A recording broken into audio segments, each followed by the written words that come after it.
లూకాసు సువార్తలో 14వ అధ్యాయంలో మనం చూసినప్పుడు 28వ వచనంలో ఒక కట్టడాన్ని గురించి మాట్లాడాడు. ఆ తర్వాత 31వ వచనంలో చూసినప్పుడు ఒక యుద్ధాన్ని గురించి, శక్తిని గురించి మాట్లాడాడు. ఆ ముందుకు వచ్చి మనం చూసినప్పుడు 34వ వచనం చూసినప్పుడు సారమును గురించి మాట్లాడినాడు. ఇక్కడ ఒక వ్యక్తి గోపురం కట్టను ఆరంభిస్తున్నాడు. ఒకవేళ కట్టగలిగితే ప్రశంస, కట్టలేకపోతే ఎగతాళి చేయబడతాడు, సిగ్గుపరచబడతాడు. ఇంతకీ ఈ గోపురం కట్టేవాడెవరు, ఈ కట్టేవాడెవరు అని మనం చూస్తే, ఒక వ్యక్తి ఆయనని అనుసరిస్తూ ఉన్నప్పుడు ఆ వ్యక్తి జీవితం ఎట్లుంటుందంట, ఒక గోపురాన్ని కట్టినట్లు ఉంటుందంట. అర్థమవుతుందండి? అంటే ఒక గోపురాన్ని కట్టడం గురించి నేను హైలైట్ చేయట్లేదు, కానీ కట్టేవాడిలాగా ఉంటాడు అని చెప్తున్నాడు. కట్టేవాడిలాగా ఉంటాడు.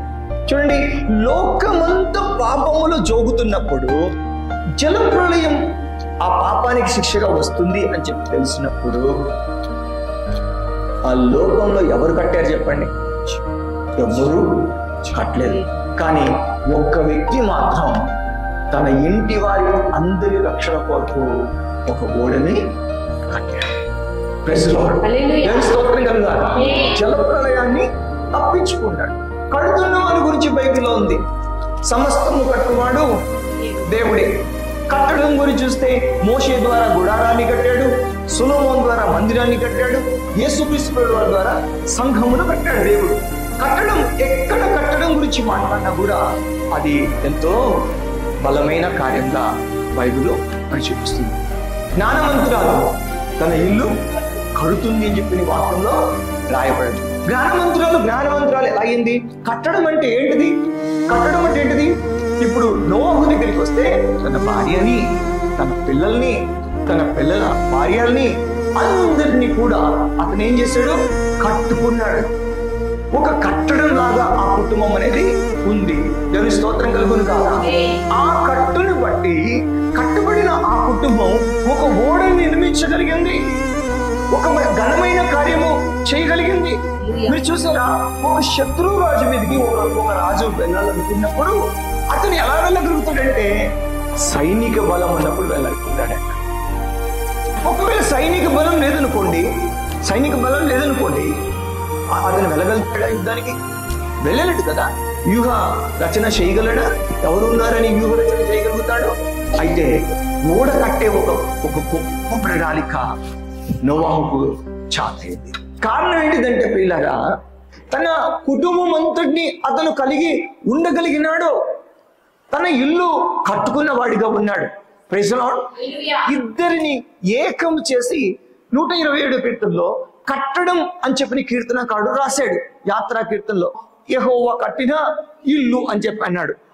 ఇద్దరిని ఏకం చేయడం కట్టడం అయితే, ఒక కుటుంబాన్ని ఒక దాటి మీదకి తీసుకొస్తే అది కట్టడం. జ్ఞానవంతురాలు కట్టుకోవడం అంటే అదే.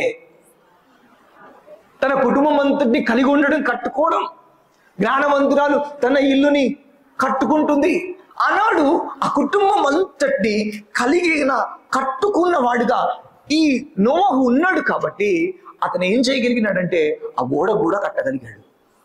తన ఇల్లు కట్టుకున్న వాడే దేవుని ప్రణాళికలో తన భవిష్యత్తుని కట్టుకున్నాడు.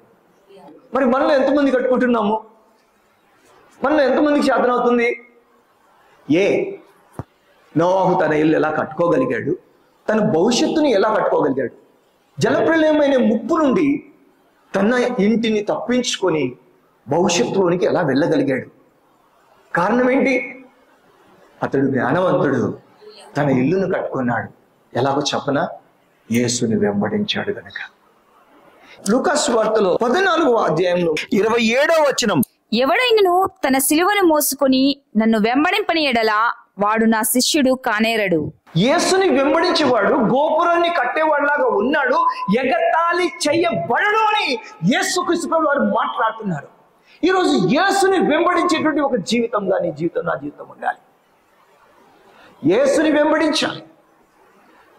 యేసుని వెంబడిస్తే ఆ వాక్య యొక్క అనుకరణలో మనసు మారిపోతుంది. ఆ వాక్య యొక్క అనుకరణలో క్రీస్తు లోనికి వెళ్ళిపోతాము. ఏ శిక్షా విధి లేకుండా పోతుంది. ఆ వాక్య అనుకరణలో శరీరానుసారమైన మనసు మీద విజయం వస్తుంది. ఆ వాక్యం యొక్క ఆ ఆత్మ అనుకరణలో శరీర స్వభావం అనేది పోతుంది. ఆ ఆత్మ చేత మనం ఏ ఆత్మని అనుకరిస్తున్నాం, ఆ ఆత్మ చేత మన శరీర కార్యాలని చంపగలిగే దేవుని పిల్లలమవుతాం. ఇక రెండోదిగా చూస్తే యుద్ధం గురించి రాయబడింది. యేసుని వెంబడించేటువంటి వాడంట ఒక శత్రువు మీదకి వెళ్ళేటువంటి ఒక రాజు అట.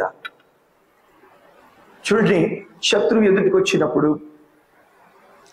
ఉన్న స్థానం కూడా పోయే పరిస్థితి వచ్చినప్పుడు ఏ యుద్ధం చేయకుండా ఎక్కడో డేరాలో కూర్చొని ఉన్నాడు సౌలు. ఈరోజు అనేకులు ఏంటో తెలుసా అండి, పరిస్థితులు ఏమైపోతున్నాయి, యుద్ధం చేయరు. ఇది చాలే అనుకుంటారు. ఉన్నది పోతుంటే కూడా, ఊడిపోతుంటే కూడా వాళ్ళకి పోరాడే పరిస్థితి లేదు. ఎన్నో వచ్చేస్తుంటాయి. ఇక్కడ అతని రాజ్యం మీదకే ఫిలిష్తీయుడు వచ్చేసాడు, సమాలు విసురుతున్నాడు. ఒక పిరికోళ్ళలాగా డేరాలా కూర్చున్నాడు, కానీ పోరాడే పరిస్థితి సౌలుకి లేదు. ఎందుకని? యేసుని వెంబడించడం లేదు కాబట్టి ధైర్యం లేదు. చాలా మంది పిరికి వాళ్ళు ఉన్నారు. ప్రార్థన పోరాటం చెయ్యరు, దేవునితో పెనుగులాడే పరిస్థితి లేదు. దేవుని అధికారానికి లోనయ్యండి అపవాదిని ఎదిరించేటువంటి పరిస్థితి అసలు లేదు. అయితే అదే యుద్ధము ప్రకటించబడినప్పుడు దావీదు ముందుకు రాగలిగినాడు. Praise the lord. జీవము గల దేవుని సైన్యంను తృణీకరించుటకు సున్నతి లేని ఫిలిష్తీయుడు ఏ పాటి వాడని చెప్పని ఒక అడుగు ముందుకేస్తున్నాడు.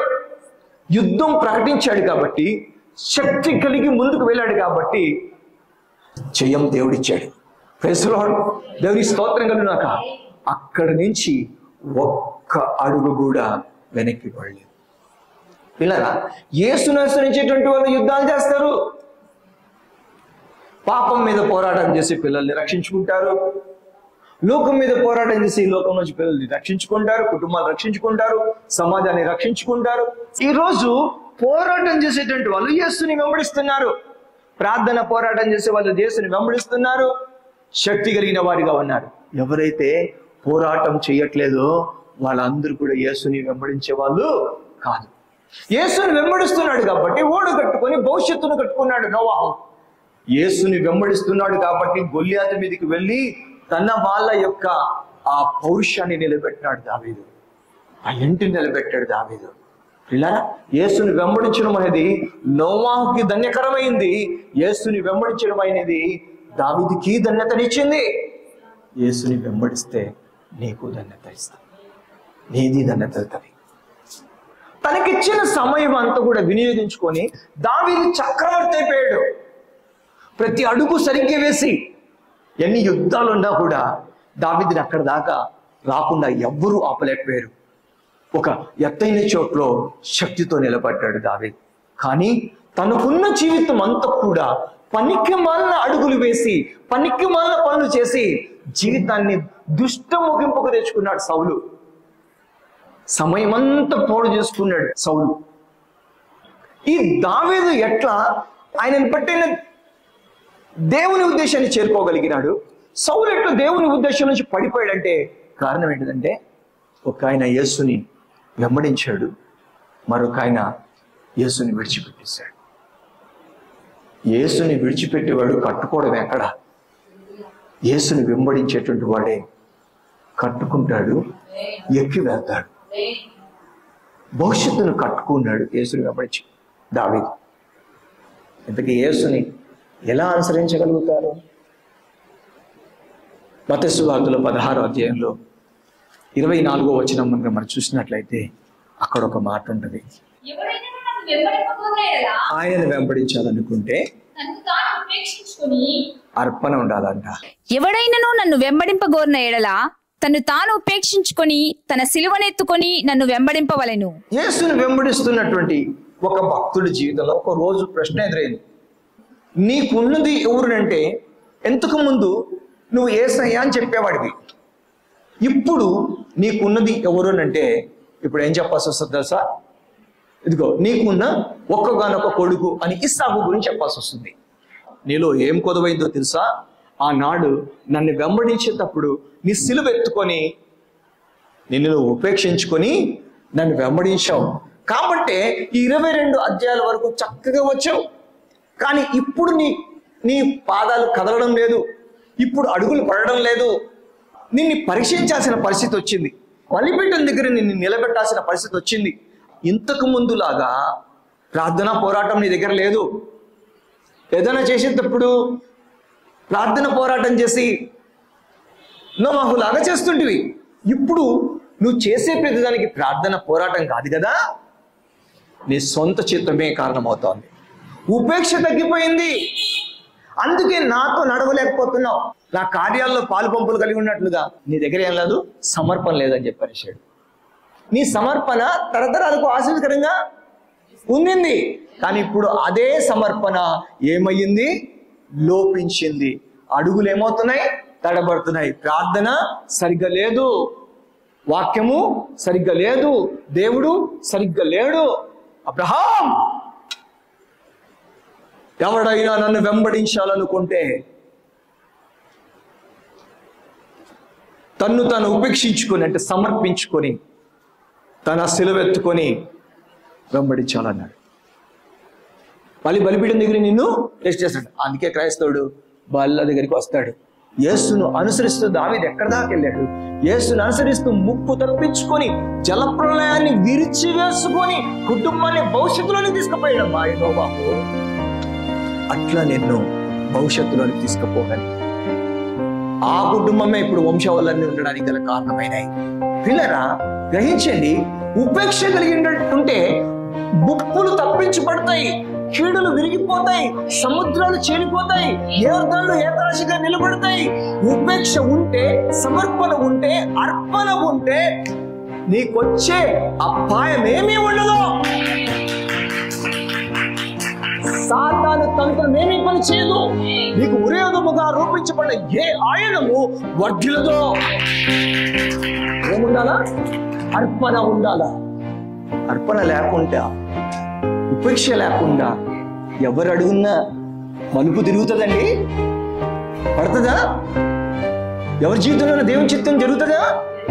జరగదు. ఉపేక్ష లేకుండా జాగ్రత్తగా వినండి సగమా.